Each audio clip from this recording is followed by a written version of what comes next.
writing is largely determined by this formula.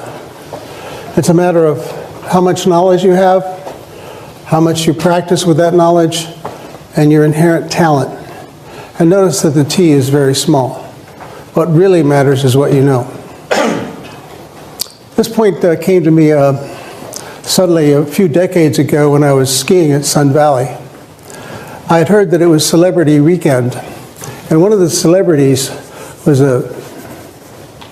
was Mary Lou Retton, famous Olympic gymnast, perfect tens in the vault.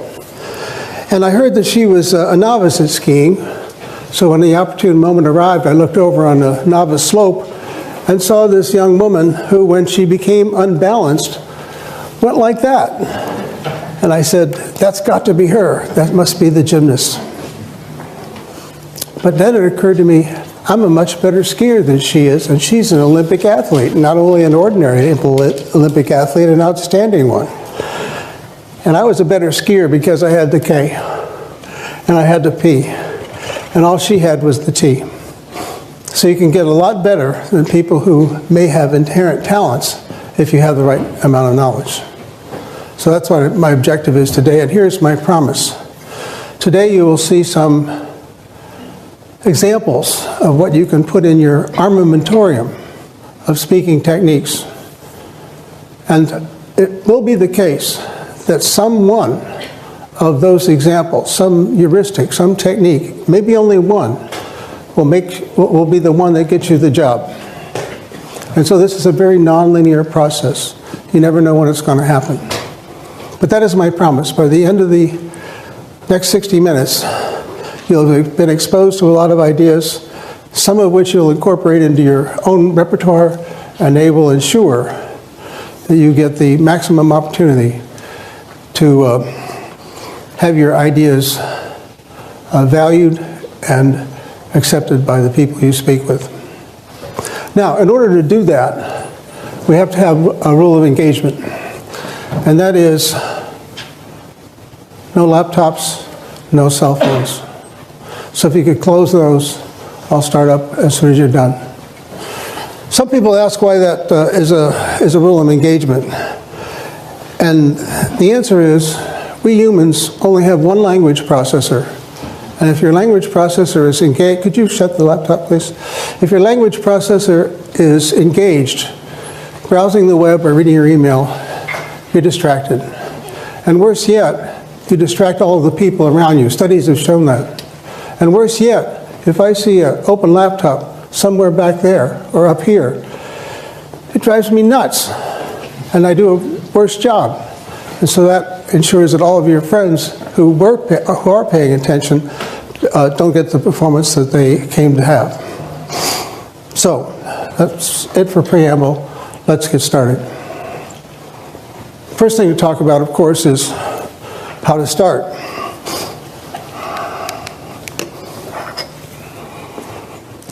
Some people think the right thing to do is to start a talk with a joke.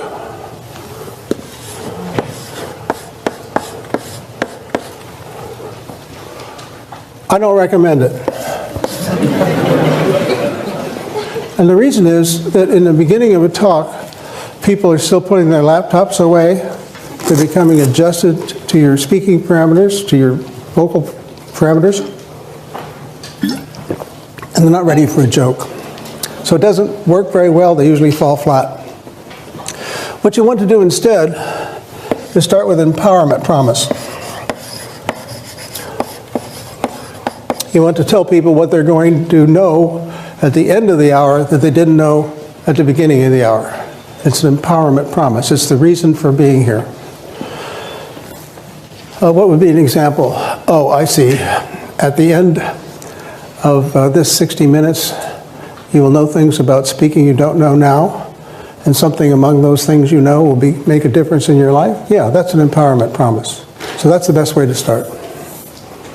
So now that I've talked a little bit about how to start, what I want to do is give you some samples of heuristics that are always on my mind when I give a talk. And the first of these heuristics is that it's a good idea to cycle on the subject. Go around it, go around it again, go around it again. Some people say, tell them what you want to tell them again, and then tell them a third time, as if people weren't intelligent. But the point is, the reason is, well, there are many reasons, one of which is at any given moment, about 20% of you will be fogged out no matter what the lecture is. So if you want to ensure that the probability that everybody gets it is high, you need to say it 3 times. So cycling is one of the things that I always think about when I give a talk. Another thing I think about is, in explaining my idea, I want to build a fence around it.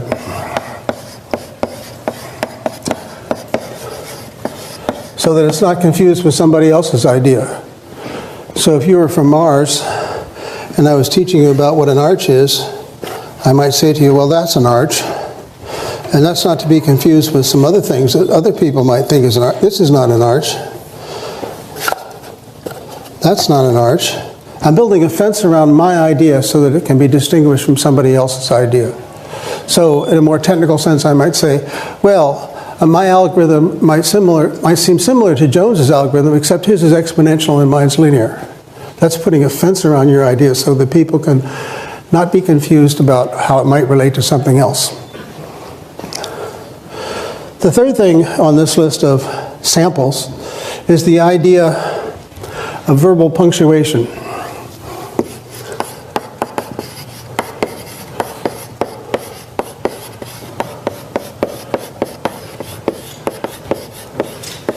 And the idea here is that because people will occasionally fog out and need to get back on the bus, you need to provide some landmark places where you're announcing that it's a good time to get back on.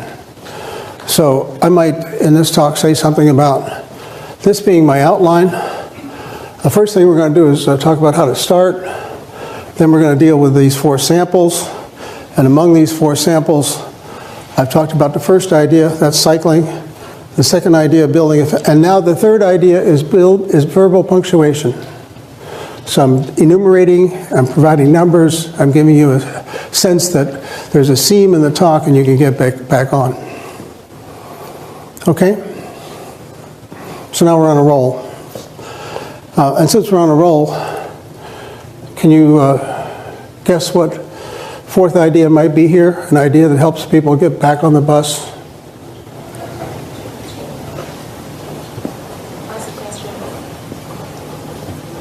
Yes. Ask a question. Ask a question, yes. Thank you. So ask a question.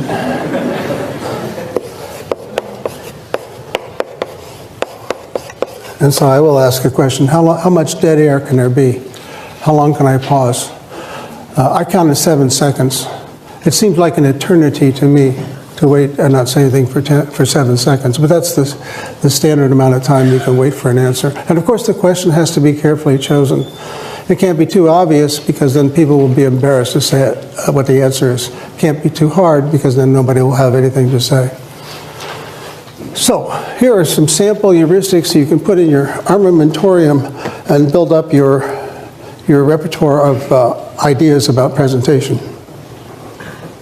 And now, if this persuades you that there is something to know, that there is knowledge, then I've already succeeded. Because what I want to convince you of is that if you watch the speakers you admire and feel are effective, and ask yourselves why they're successful, then you can build up your own personal repertoire and develop your own personal style. And that's my fundamental objective. And the rest of this talk is about some of the things that are in my armamentarium that I think are effective.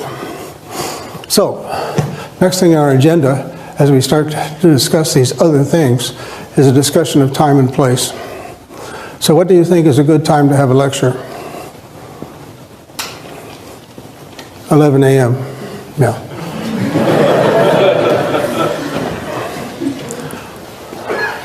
And the reason is,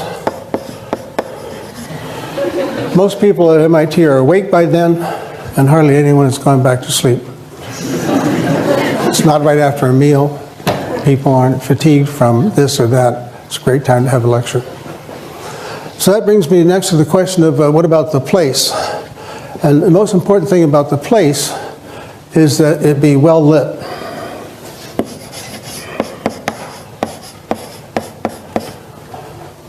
This room is well lit. The problem with the other kinds of rooms is that we humans, whenever the lights go down, or whenever the room is dimly lighted, it signals that we should go to sleep. So whenever I go somewhere to give a talk, even today, the first thing I do when I speak to the audiovisual people is say, keep the lights full up. Oh, they might reply, people will see the slides better if we turn the lights off. And then I reply, it's extremely hard to see slides through closed eyelids.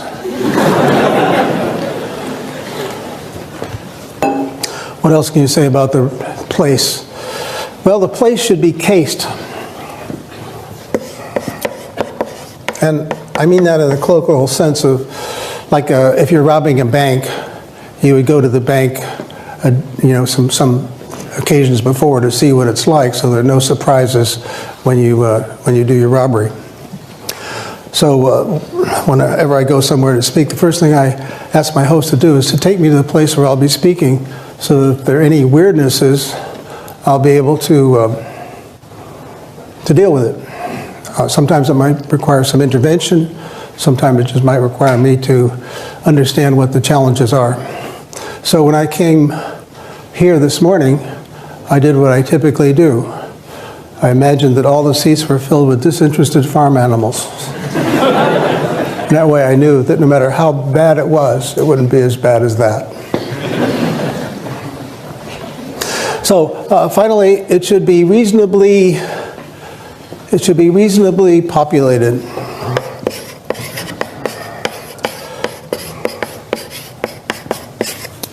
It should be the case that, if there are 10 people in this hall, everyone would be wondering what's going on that's so much more interesting that nobody's here.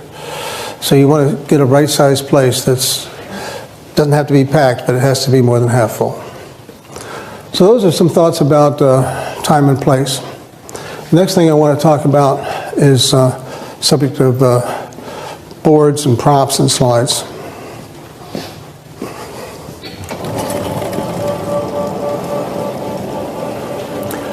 Well, these are the tools of the trade. I believe that this is the right tool for speaking when your purpose is informing. The slides are good when your purpose is exposing. But this is what I use when I'm informing, teaching, lecturing. And there are several reasons why I use it. For one thing, when you use the board, you have a graphic quality. It's the case that when you have a board, then you can easily exploit the fact that you can use graphics in your presentation. So that's a graphic quality that I like. And the next thing I like is a speed property. The speed with which you write on a blackboard is approximately the speed at which people can absorb ideas. If you go flipping through a bunch of slides, nobody can go that fast. Finally, one great property of a board is that it can be a target.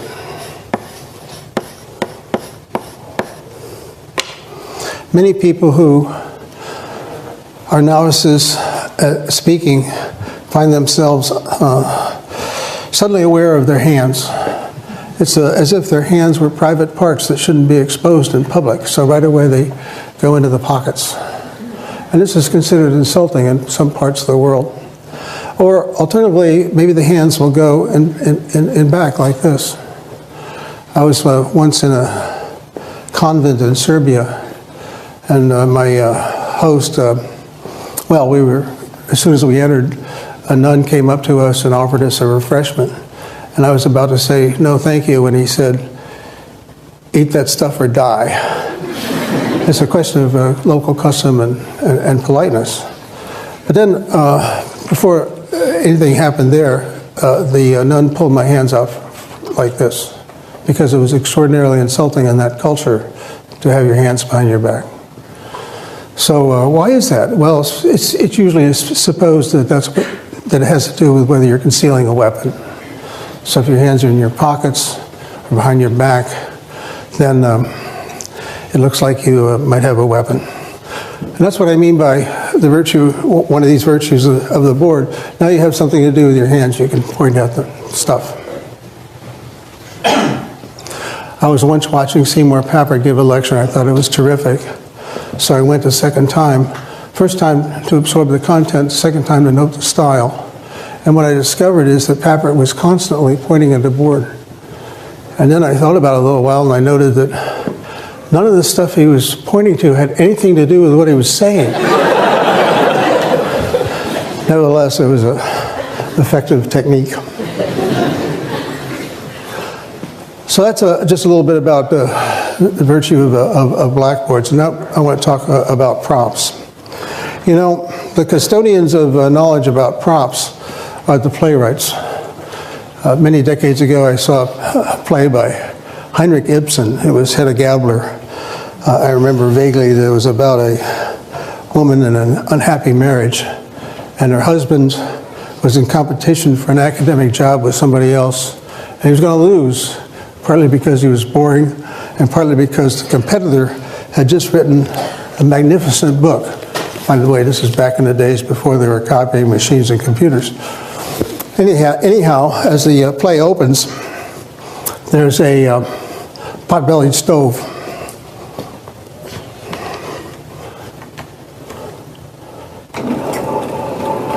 And in the beginning of the play, the pot-bellied stove with its open door just has some slightly glowing embers. But the pot-bellied stove is always there, and its tension mounts in the play. And you see this manuscript, this prop that Ibsen so artfully used, you just know that something's going to happen, because as the play goes on, the fire gets bigger and hotter and finally all-consuming, and you just know that that manuscript is going to go into that fire. It's a memorable thing. It's what I remember about the play. So the playwrights have got this all figured out. But on the other hand, they're not the only people who can use props. Here's an example of the use of a prop, also due to Seymour Papert. He was talking about how it's important to look at the problem in the right way. And here's an example that not only teaches that, but makes it possible for you to embarrass your friends in mechanical engineering. So here's what you do. You take this bicycle wheel, you start it spinning, and then you put some torque on the axle. Or equivalently, you blow on the edge. And the issue is, does it go that way? Or does it go that way? Now the mechanical engineers will immediately say, oh yes, I see, right-hand screw rule. And they'll put their fingers in this position, but forget exactly how to align their fingers with the various aspects of the problem. And so it's usually the case that they get it right with about a 50% probability. So their very fancy education gets them up to the point where they're equivalent to flipping a coin. But it doesn't have to be that way, because you can think about the problem a little differently. So here's what you do. You take some duct tape and you put it around the part of the wheel like that. And now you start to think about not the whole wheel, but just the little piece that's underneath the duct tape. So here that piece comes rolling over the top, and at this point you blow on it with a puff of air. Forgetting about the rest of the wheel, what happens to that little piece that's under the duct tape? It must want to go that way, because you banged on it like that.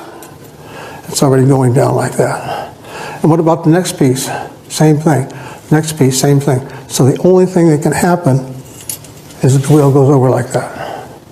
And so now you'll never wonder again, because you're thinking about the problem in the right way, and it's demonstrated by the use of a prop. You can try this after we're done. Another example I like to remember is one from when I was taking 801. Alan Lazarus was the instructor at the time, And he was talking about the conservation of energy, kinetic and potential.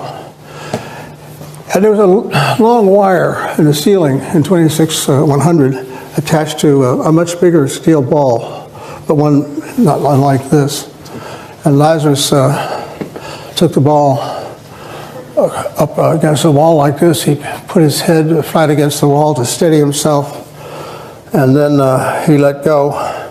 And the pendulum takes many seconds to go over and back, and then gently kisses Lazarus' nose. And so you have many seconds to think, this guy really believes in the conservation of energy.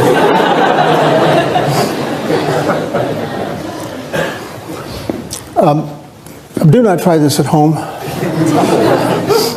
The problem is that first time you do this, you may not just let go. There's a natural human tendency to push.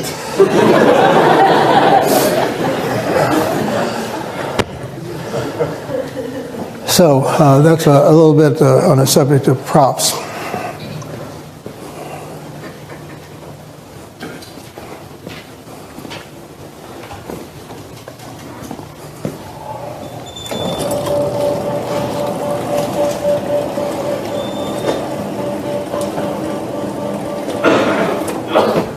You know, it's interesting, whenever surveys are taken, students always say more chalk, less PowerPoint. And why would that be? Props are always also very effective. Why would that be? I'll give you my lunatic fringe view on this. It has to do with what I would call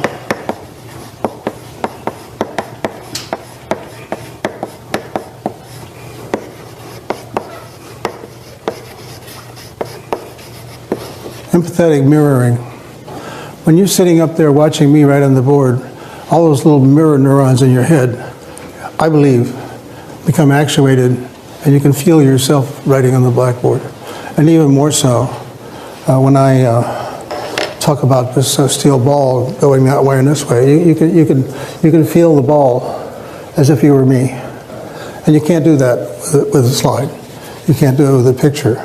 You need to see it in the physical world. That's why I think that.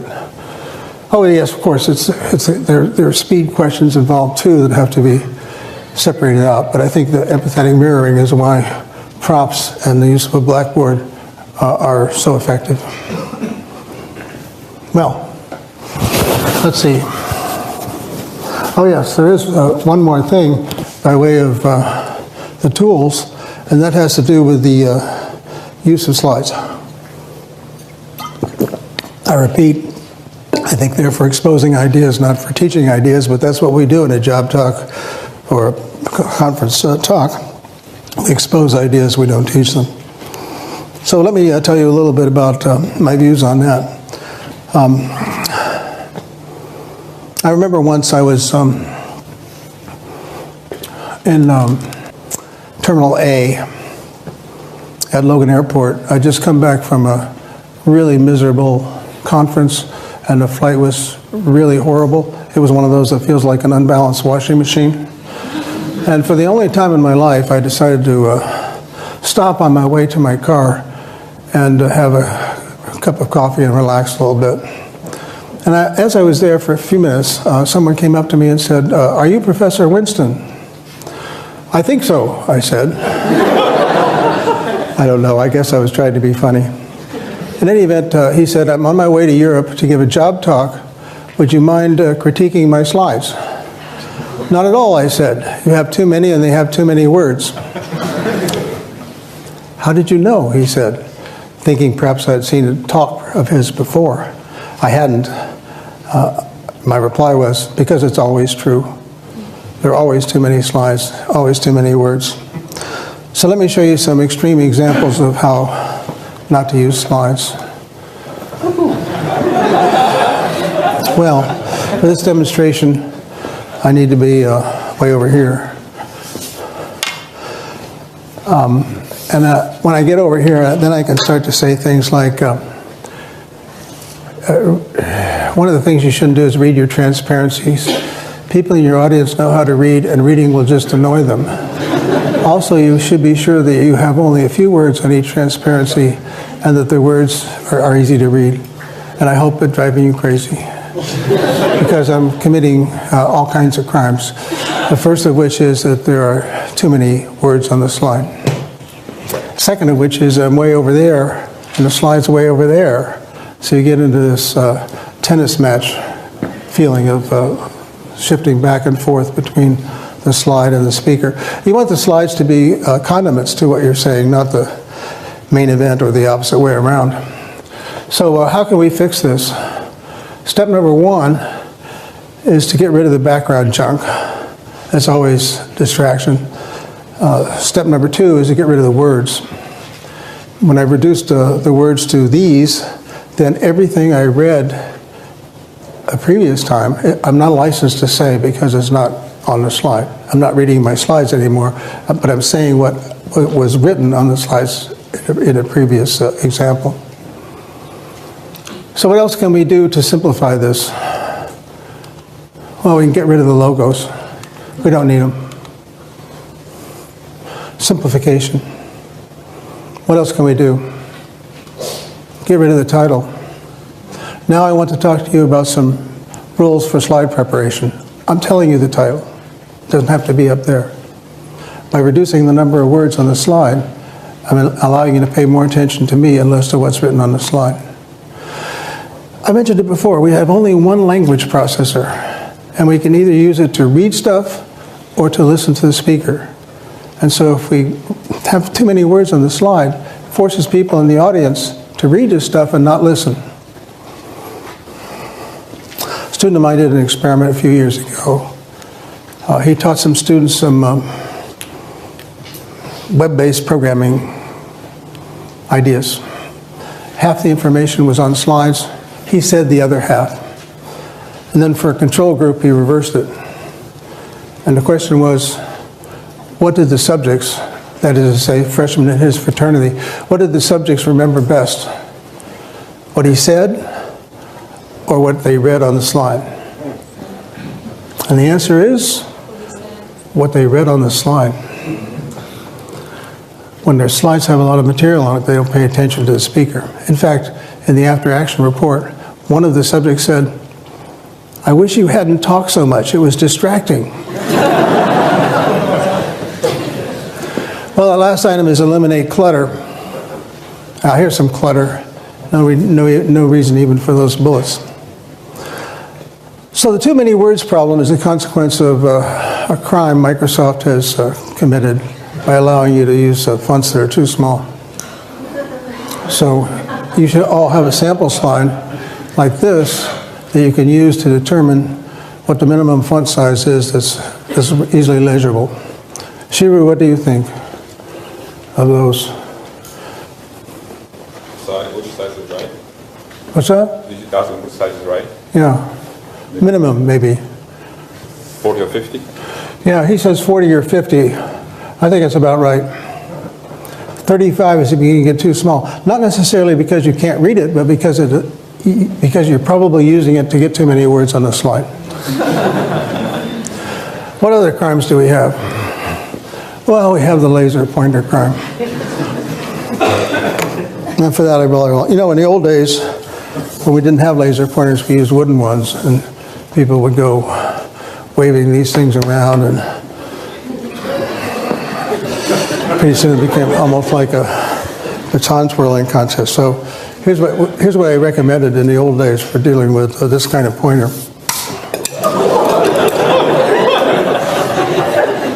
This example of use of a prop. Jim Glass up there saw this talk about 20 years ago and said, "Oh yeah, I remember that talk. That's the one where you broke the pointer." It's amazing how props tend to be the things that are remembered.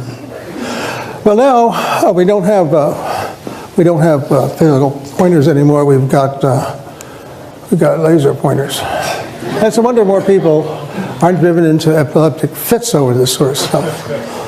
But here's what tends to happen.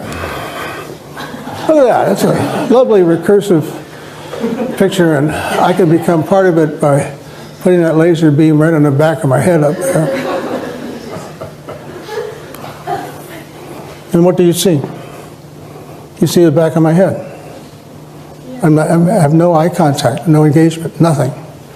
I was sitting with a student watching a talk one day, and she said, you know what? We could all leave, and he wouldn't know. So what happens when you use a laser pointer? You can't use a laser pointer without turning your head and pointing it at something. And when you do that, you lose contact with the audience. You don't want to do it. So what do you do if you need to identify something in your image and you don't want to point at it with a laser? This is what you do.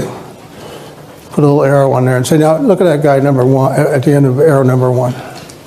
You don't need to have a laser pointer to do that.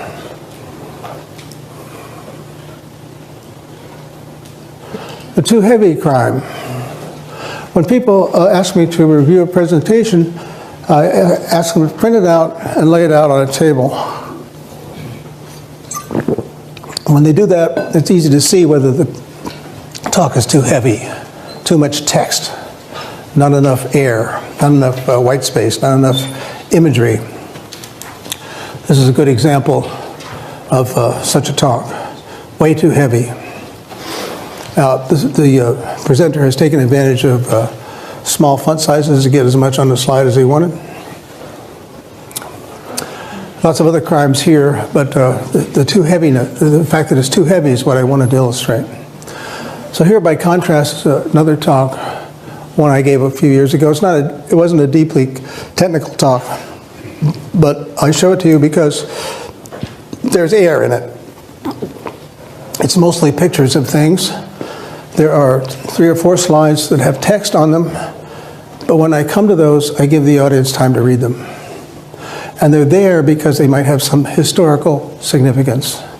The first slide with a lot of text on it is an extraction from the 1957, from the proposal for the 1957 AI conference at Dartmouth. Extraordinarily interesting event, and that historical extraction from the proposal helps drive that point home. What else have we got here? Oh yeah, your vocabulary word for the day. This is an apax legomenon. What that means is, this is the kind of slide you can get away with exactly once in your presentation. This is a slide that got some currency some years ago because it shows the complexity of governing in Afghanistan by showing how impossibly complex it is. It's something you and the audience can't understand, and that's the point. But you can't have many of these. You can have 1 per work, 1 per presentation, 1 per paper, 1 per book. That's what apax legomenon is, and this is an example of it. Well, I've shown you some crimes, and so you might be asking, do these crimes actually occur? So they do.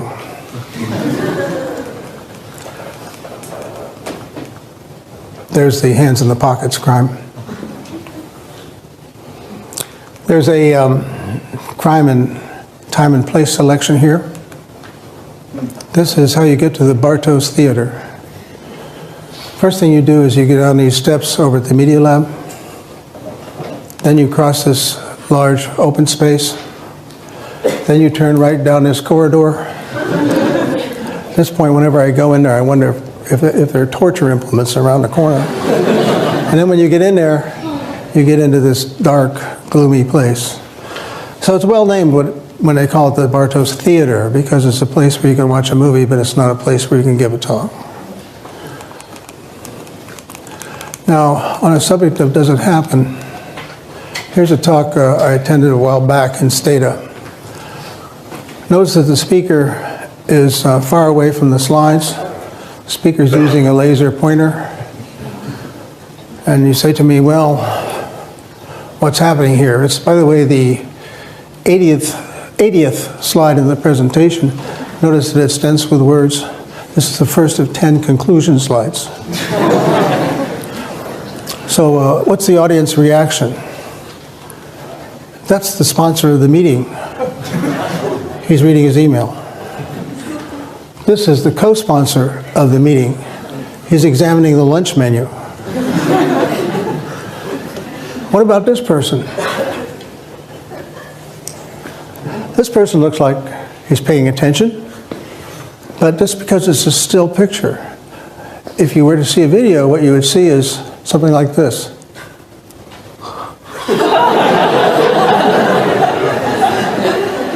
So yeah, it does happen. Well, now that's a quick review of tools.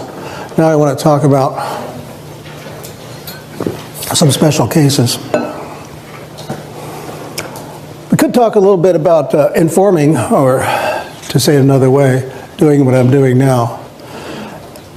But I'll just say a few words about that. In that kind of presentation, you want to start with a promise, like I did for this hour that we're going through now.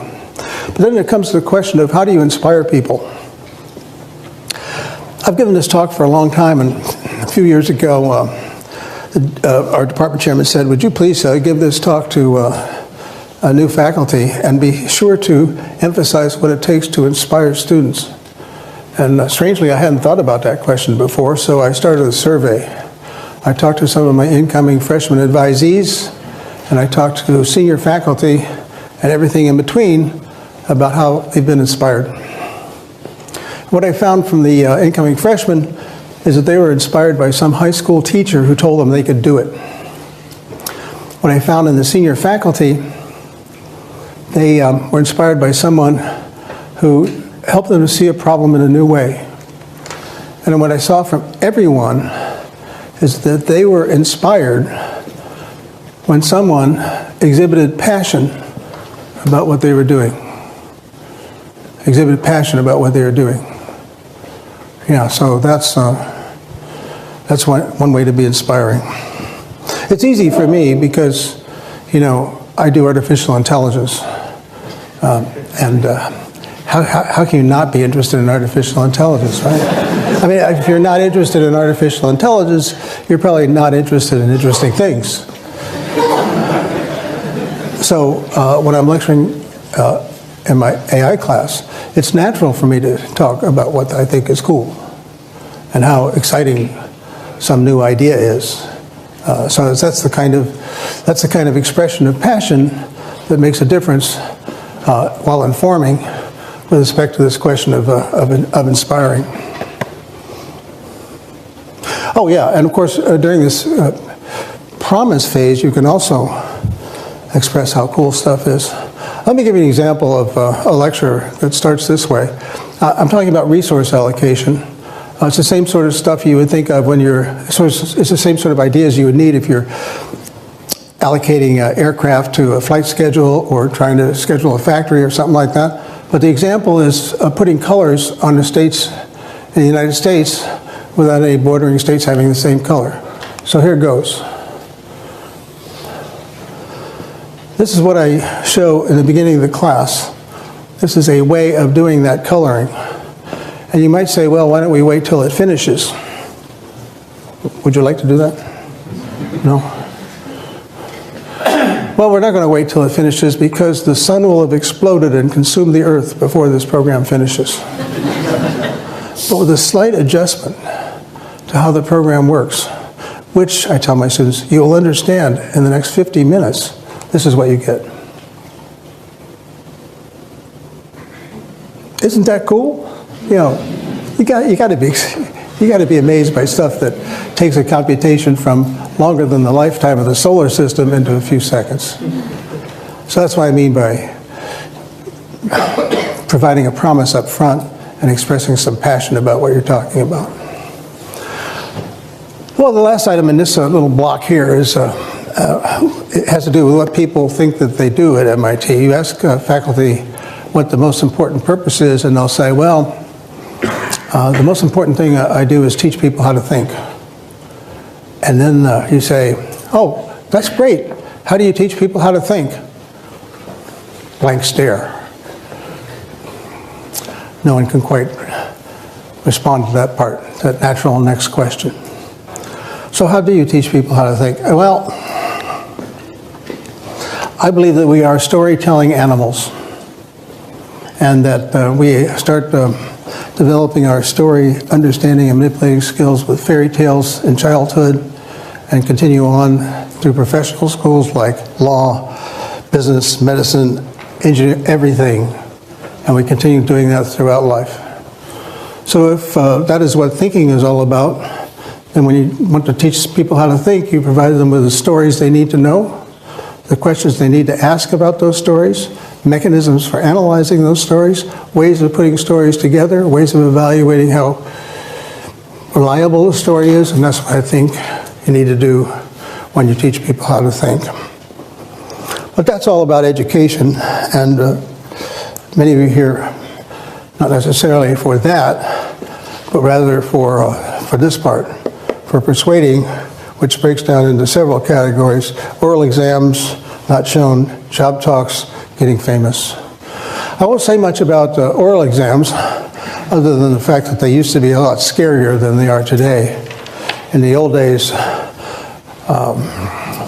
reading the literature in a foreign language was part of that, and there was a high failure rate.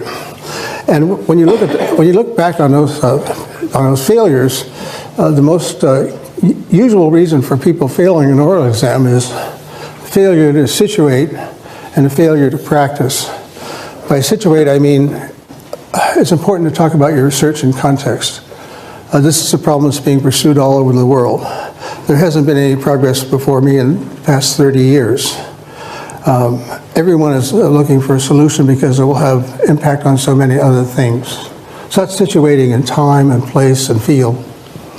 And then as far as practice is concerned, yes, practice is important, but that doesn't mean showing your slides to the people who share an office with. The problem with that is that if people know what you're doing, they will hallucinate that there's material in your presentation that isn't there. A variation on this theme, by the way, is your faculty supervisor is not a very good person to help you debug a talk, because they, in fact, know what you're doing, and they will, in fact, hallucinate there's material in your presentation that isn't there. So you need to get together some friends who don't know what you're doing and have them, well, you start the practice session by saying, if you can't make me cry, I won't value you as a friend anymore. And then when you get to the faculty on a oral exam, it will be easy. You see, difficulty, or the amount of flack you'll get from somebody is proportional to age. The older somebody is, the more they understand where they are in the world. But the young people are trying to show the old people how smart they are, so they'll be vicious. So whenever you have an opportunity to have an examining committee that's full of people with gray hair, that's what you want.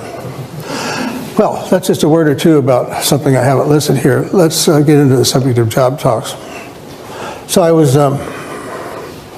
sitting in a bar many years ago in San Diego. I was a member of the Navy Science Board, and I was sitting with a couple of my colleagues on the board. Dolores Eder from the University of Colorado. She made me so jealous I could spit because she'd written 21 books and I'd only written 17. And then the other one was Bill Weldon from the University of Texas. He was a electromagnetism guy, and he knew how to use rail guns to drive steel rods through tank armor. These were interesting people. So I said, what do you look for in a faculty candidate? And within 1 microsecond, Dolores said, they have to show us they've got some kind of vision. Quickly followed by Bill, who said, they have to show us that they've done something.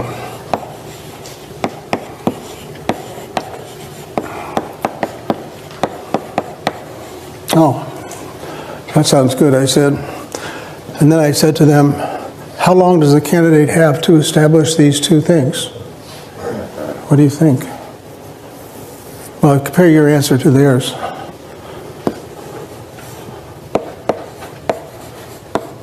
Five minutes. So if you haven't expressed your vision, if you haven't told people that you've done something, in 5 minutes you've already lost. So you have to be able to do that, and let me just mention a couple of things in that connection. Here, which is, the vision is in part a problem that somebody cares about and something new in your approach.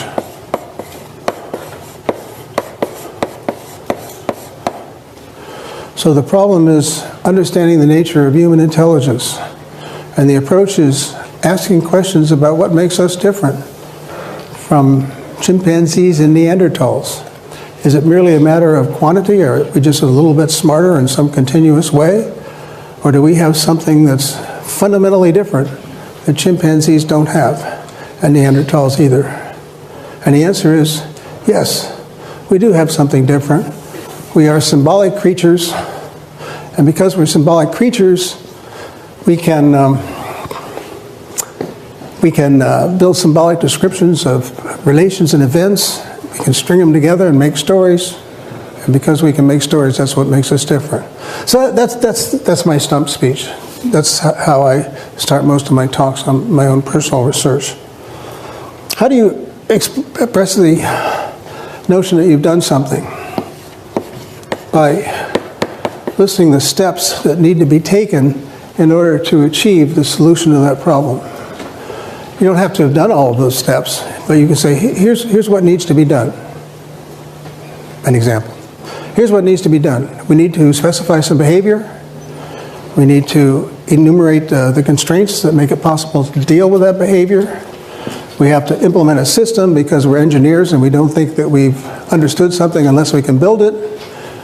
And we've built such a system, and we're about to demonstrate it to you today. That would be an example of enumerating a series of steps needed to realize the vision. So then, blah, blah, blah, blah, blah, blah, blah, blah, blah. And then you conclude by enumerating your contributions.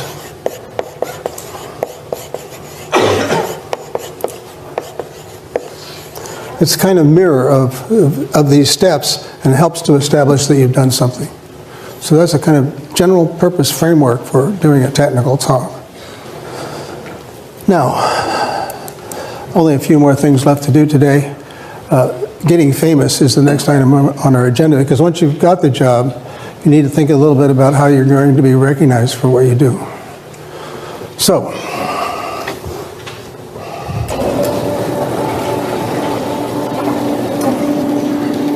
well, first of all, why should you care about getting famous? I thought about this in connection with a fundraising event I attended once. Fundraising event for raising money to save Venice from going underwater and having all of its art destroyed. Anyway, I was sitting here, and JC was sitting here. That was Julia, the late Julia Child. And as the evening wore on, more and more people would come up and ask Julia to autograph something or express a feeling that she had changed their life, and it just happened over and over again. So eventually I turned to Julia and I said, "Ms. Child, is it fun to be famous?" And she thought about it for a second and she said, "You get used to it." But you know what? It occurred to me, you never get used to being ignored. So here's a way to think about it. Your ideas are like your children, and you don't want them to go into the world in rags. So what you want to do is to be sure that you have these techniques, these mechanisms, these thoughts about how to present the ideas that you have so that they're recognized for the value that is in them. So that's why it's a legitimate thing to concern yourself with packaging. Now, how do you get remembered? Well, there's something I like to call Winston's star. And every one of the items I'm about to articulate starts with an S. So if you want your presentation ideas to be remembered, one of the things you need to do is to make sure that you have some kind of symbol associated with your work. So this arch example is actually from my PhD thesis many, many years ago. And in the course of my work at that time, this work on arch learning became mildly famous, and I didn't know why. It was only many years later that I realized that that work accidentally had all of the elements on this star. So the first element is that there was a kind of symbol. It's the arch itself. Next thing you need is some kind of slogan, a kind of phrase that provides a handle on the work. And in this case, the phrase was one-shot learning. And it was one shot because the program I wrote learned something definite from every example that was presented to us. So in going from a model based on this configuration to something that isn't an arch based on that configuration, the program learned that it has to be on top. One-shot learning. So that's a symbol, slogan, and now we need a surprise. Yeah, the surprise is you don't need a million examples of something to learn. You can do it with one example if you're smart enough to make use of that example appropriately. So that was the surprise. You can learn something definite from each example. Next item was a salient idea. Now, when I say salient idea, I don't mean important. What I mean is an idea that sticks out. Some theses, funnily enough, have too many good ideas and you don't know what it's all about because which one is it? So you need an idea that sticks out. And the idea that stuck out here was the notion of a near miss.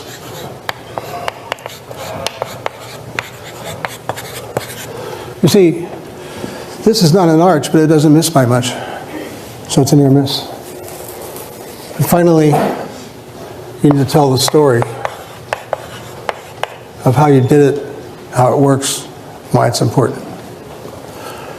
So that's a bit on how to, not so much get famous, but how to ensure that your work is recognized. Well, we're almost finished because now we're down to this last item, which is how to stop. And when we come to that, there's a question of, all right, well, what is the final slide? And what are the final words?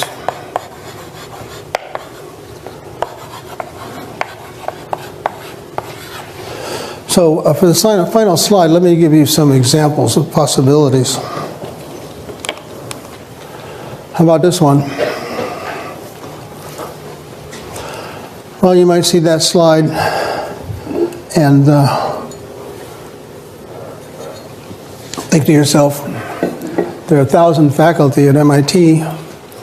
Nice piece of work, but not so much, but it's only a tiny piece of work if you divide by 1,000.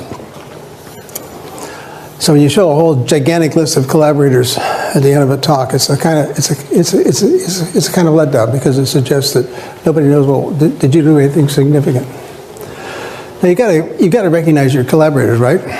So where do you do that? Not on the last slide, on the first slide. All this was on the first slide. These are the collaborators. So you don't want to put them at the end. You don't want to slide like this. How about this one? This is the worst possible way to end a talk. Because this slide can be up there for 20 minutes. I've seen it happen. It squanders real estate. It squanders an opportunity to tell people who you are. It's just... What about this one? I often see it. I've never seen anybody write it down. Also, it wastes opportunity. Oh my God. Even worse. All of these slides do nothing for you. They waste an opportunity for you to tell people, to leave people with with who you are. Well, what about this? Is this a good one? It might seem so at first, but here's the problem. If you say these are my conclusions, these are perfectly legitimate conclusions that nobody cares about. What they care about is what you have done. And that's why your final slide should have this label. Contributions. It's a mirror of what I said over there about how job talks ought to be like a sandwich. And the final slide, the one that's up there while people are asking questions and filing out, it ought to be the one that has your contributions on it. Here's an example from my own stump speech. Yeah, this is what I talk about a lot. Yes, here are the things that I typically demonstrate. And I wait for people to read it. And then the final element there is, this is what we get out of it. So that's an example of a contribution slide. All right, now, what about the other part? You know, you got your final slide up there as a contribution slide. Somehow you have to tell people you're finished. So let's check out a few possibilities. One thing you could do in the final words is you could tell a joke. It's okay. By the time you're done, people have adjusted themselves to your voice parameters. They're ready for a joke. I was sitting in another bar, this time in Austin, Texas, with a colleague of mine named Doug Lenat. And Doug's a fantastic speaker. And so I said to Doug, Doug, you're a fantastic speaker. What's your secret? And he said, oh, I always finish with a joke, and that way people think they've had fun the whole time. So yeah, a joke will work down there. How about this one?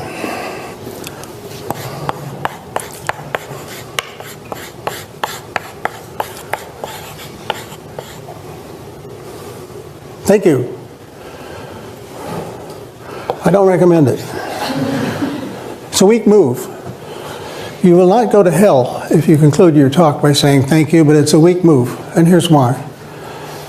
When you say thank you, even worse, thank you for listening, it suggests that everybody has stayed that long out of politeness and that they had a profound desire to be somewhere else, but they're so polite they stuck it out, and that's what you're thanking them for. So once wild applause has started, you can mouth a thank you, and there's nothing wrong with that. But the last thing you do should not be saying thank you. Now you say to me, well, doesn't everybody say thank you? Well, what everybody does is not necessarily the right thing. And I like to illustrate how some talks can end without saying thank you. I like to draw from political speeches, but the ones that I've heard recently aren't so good, so I'm going to have to go back a little bit. So here's Governor Christie. He gave the Republican keynote address one year. This is the end of his talk. Let's see what he does. And together, everybody, together, we will stand up once again for American greatness for our children and grandchildren. God bless you and God bless America. That's a classic benediction ending. God bless you, God bless America. Now, I don't want to be partisan about this, so I think I better switch to the keynote address in the Democratic Convention. I was delivered that year by Bill Clinton, who knows something about how to speak. If that is what you want, if that is what you believe, you must vote and you must re-elect President Barack Obama. God bless you and God bless America.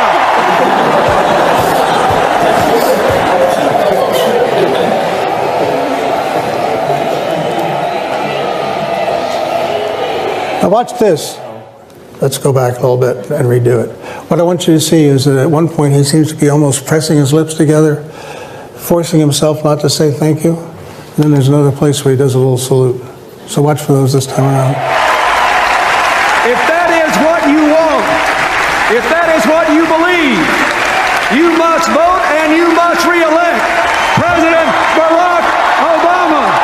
God bless you and God bless America. That's where he's pursing his lips. There's a salute.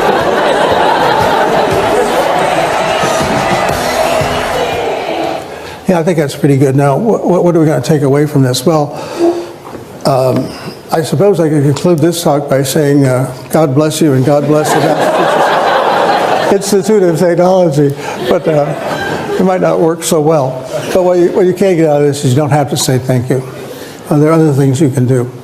And you know, it's interesting that over time people figure this out, and there's some stock ways of ending things. So in the Catholic Church, in the good old Latin Mass, it ended with ite missa est, which translates approximately to, okay, the Mass is over, you can go home now. And of course, at musical concerts, you know that it's time to clap, not at the end of the song, but rather when the conductor goes over and shakes hands with the concertmaster. Those are conventions that tell you that the event is over. So those are all possibilities for here. But one more possibility, and that is that you can salute the audience. And by that I mean you can say something about how much you value your time at a place. So I could say, well, it's been a great fun being here. It's been fascinating to see what you folks are doing here at MIT. I've been much stimulated and provoked by the kinds of questions you've been asked. It's been really great, and I look forward to coming back on many occasions in the future. So that salutes the audience. You can do that. Well, there it is. You know what? I'm glad you're here. And the reason is, by being here, I think you have demonstrated an understanding that how you present and how you package your ideas is an important thing. And I salute you for that. And I suggest that you come back again and bring your friends.